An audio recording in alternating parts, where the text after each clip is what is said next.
તો એક મહત્વના સમાચાર પાટણથી પ્રાપ્ત થઈ રહ્યા છે। પાટણની HNGUમાં MBBS કૌભાંડને લઈ મોટા સમાચાર। HNGU કુલપતિ રજિસ્ટ્રાર ફરિયાદ કરવા પહોંચ્યા પોલીસ સ્ટેશન।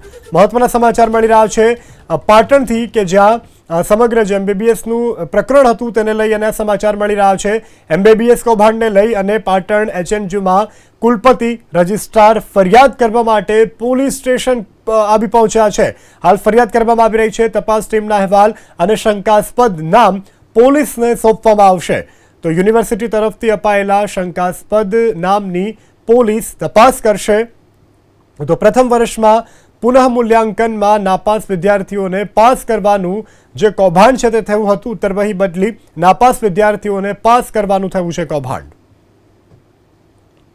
HNGU યુનિવર્સિટીના અંદર 2018 અને 19ના અંદર MBBS ગુણ કૌભાંડ સર્જાયું હતું અને ત્યારબાદ તેની તપાસ સોંપવામાં આવી છે। અત્યારે બી ડિવિઝન પોલીસ સ્ટેશન ખાતે પાટણ HNGU યુનિવર્સિટીના કુલપતિ તેમજ રજિસ્ટ્રાર છે તે પોતે ફરિયાદ નોંધાવવા માટે પહોંચ્યા છે। એટલે આજે જે કારોબારીની બેઠક હતી, કારોબારી બેઠકના અંદર ચર્ચા થઈ હતી કે જે MBBS ગુણ કૌભાંડના અંદર જે પણ લોકો સંડોવાયેલા છે તેમને તપાસ કરવામાં આવે અને તેમના સામે નામજોગ ફરિયાદ નોંધવામાં આવે। તેને લઈને યુનિવર્સિટીના જે કુલપતિ તેમજ રજિસ્ટ્રાર છે મોડી રાતે બી ડિવિઝન પોલીસ સ્ટેશન ખાતે પહોંચ્યા છે અને જે કમિટીએ જે તપાસ કરી છે કમિટીને તપાસનો તમામ અહેવાલ છે તેમજ જે વરાતવાળા જે એફિડેવિટ કરાવવામાં આવી હતી તે એફિડેવિટ છે તે બી ડિવિઝન પોલીસ સ્ટેશન ખાતે સોંપવામાં આવશે અને પોલીસ છે તે તમામ વસ્તુ એફિડેવિટ તેમજ તપાસના જે પણ કાગળ છે તે તેને તપાસ કરશે અને ત્યારબાદ પોલીસ છે જે લોકો સંડોવાયેલા જે લોકો જે શંકાસ્પદ લોકો છે તેના સામે તપાસ કરશે ને ત્યારબાદ તમામ આરોપીઓની અટકાયત કરવામાં આવશે અને ત્યારબાદ એફઆઈઆરના તમામ આરોપીના નામ અંદર ઉમેરવામાં આવશે। એટલે સાથે કહી શકાય કે જે HNGU યુનિવર્સિટીનો જે મુદ્દો હતો